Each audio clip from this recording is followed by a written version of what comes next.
fii ci jàppalu maire bi ak jàppalu waa communauté bi en particulier Astou Mbengue mi taxaw nga xam ni développement communautaire rek moo ko ñor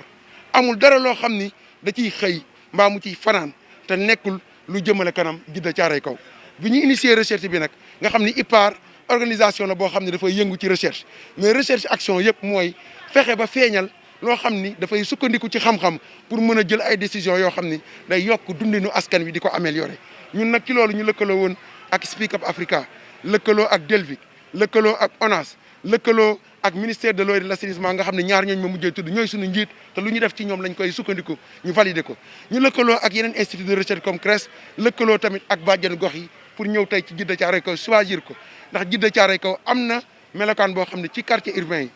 bëri na ñu fi dëkkuwaay bi taxuñu ko organiser amuñu accès ci assainissement ñi ngi utiliser assainissement autonome mooy ku ne am na sa fosse ak sa douche ba pare tamit xool nañ ni mbedd yi ni nga xam ni moom la ko nit ñi utiliser ak infrastructure assainissement yi nga xam ne ONAS jot na ko fay def muy ay milliards ñoom ñu di ko utiliser noo xam ni war nañ ko mën a utiliser noonu ñu doon xool nag yoon yi nga xam ni tey loolu buñ ko defulee ni ñu ko war a defee dina jur ay jàngoro yoo xam ni mën naa lor askan wi ñu doon càmbar yoon yooyu ñu tànnoon ci juróomi yoon mooy ndox mi ñuy naan demande la woon bu waa Djiddah Thiaroye Kaw laajoon ndax mën nañ koo naan ñu ne aha kay biñ ci defee prélèvement yóbbu ko Institut Pasteur indi ko tey mën nañoo wax ci Sénégal ndox mi ñuy servir ndox moom mu jógee ci robinet yi nit ñi mën nañ koo naan te duñ ci am benn lorwaay li nga xam ni kay la ñuy dolli askan wi mooy nañ xool fi ñuy installé robinet yi nañ xool fi ñuy installé fosse yi nañ xool tamit fosse yi bu ñu koy defar ndax jege na robinet yi ak robinet bi tamit fi ñu ko mën a teg ndax moom foofu dina mën a assurer cell waaye ndox mi moom fa muy jógee waa ñi nga xam ne ñoo ñu koy jox jël nañ seen matuwaay te ndox moom ñun mën nañ koo naan beneen bi mooy léegi mi ñuy jaay ci mbedd yi te ñuy teg ko ci taabal yi am na contamination bu kawe waaye ci gëstu yi dinañ ko wéyal ndax xamuñu fan la contamination bi amee waaye daal ci Djiddah Thiaroye Kaw ñu ngi ñaax suñu njaay yi su ngeen jëndatee ay légumes na ngeen ko bàyyi xel ñiy jaay légumes tam nañ ko bàyyi xel ndax li ñuy servir askan wi mën a nekk lu mucc ayib ndax mi ngi lor xale yi te mi ngi lor mag yi te dina indi jàngoro yoo xam ne ñun amaguñu saafaraam beneen bi mooy xool nañu tamit suuf si li nga xam ne moom la ñuy jël di ko sotti tey ci mbedd mi muy fosse septique yi nañ ko bàyyi parce que am na jàngoro yoo xam ni daf koy jur te am na lu ko gën mooy woo vidangeurs yi ñu vidé lëkko ngeen lëkkaloo ak maire bi ak par exemple agence de microcrédit ak ONAS xool nu ñu leen di dimbalee ba vidange boobu mën a nekk lu régulière mais tamit loo xam ne jàppandi na ci askan wi te daañu ci dellusiwaat def ci ay gëstu yaatu pour xool loolu naka lañ koy def pour avancer ko beneen bi may jeexalee mooy lekk mbedd yi nga xam ne tey Sénégal ñëpp taamu nañ ko lekkatuñ ci kër yi ndékki añatuñ ci kër yi ndékki toogadoo ak famille bi reer tamit naka zalika mais suñu xoolee lekk yi nga xam ne moom la population bi am wax dëgg yàlla am na contamination fécale te suñu sañoon loolu du am te li ko indi yëpp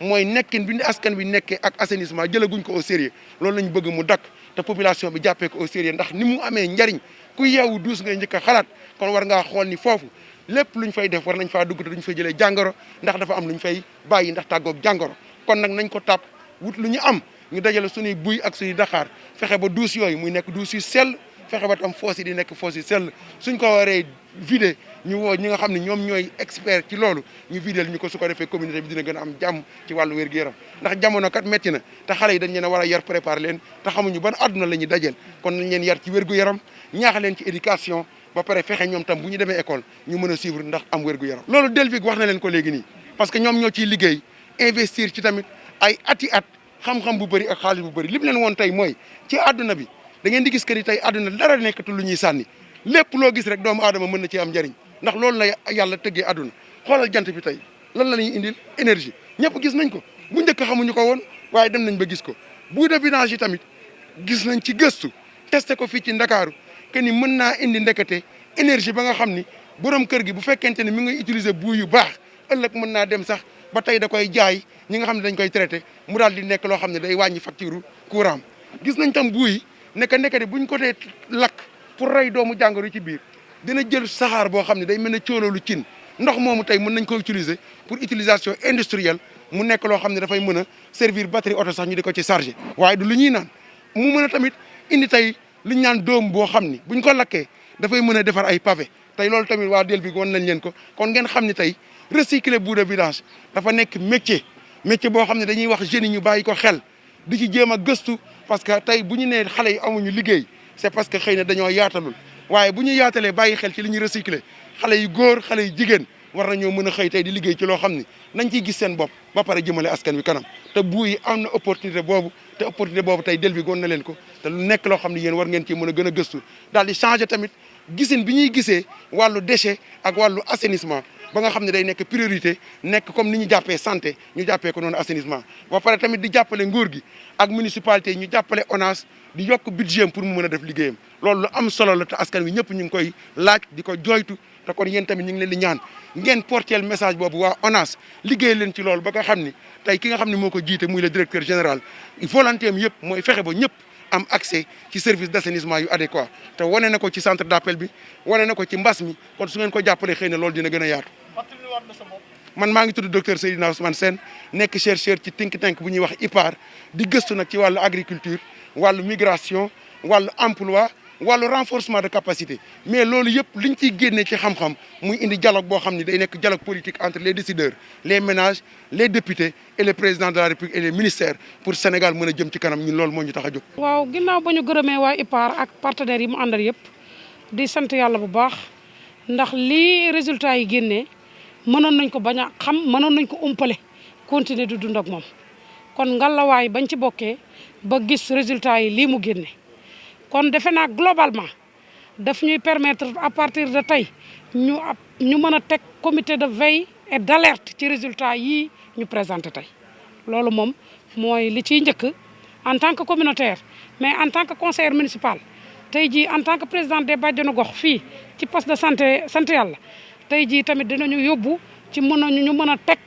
ànd ak waa IPAR ñii ànd ak commune bi ànd ak acteurs yi yëpp ak participation boo xam ne du ñu bàyyi kenn ñu mën a élaborer ay stratégie teg plan d'action boo xamante ne bii dinañ ci mën a liggéey boo xamante ne bii dinañ dem ci wàllu